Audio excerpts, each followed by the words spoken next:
Berger paints की comedy city से अली आफ्ताब सईद आपको करता है एक बहुत ही जोशीला वेलकम। जो मेरे होश उड़ाती है वो कहाँ है? विशम फैज भुट्टा तो बुलाते हैं।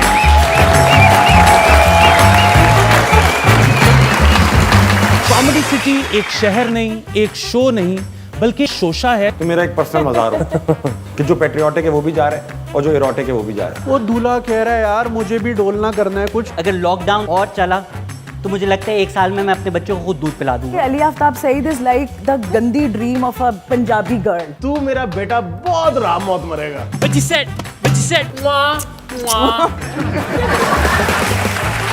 तो इनको खल्ली वली करते हैं। दूसरे चैनल लाइक करें, सब्सक्राइब करें। आपने बर्जर पेंट्स का कॉमेडी सिटी को आग की तरह फैला देना है।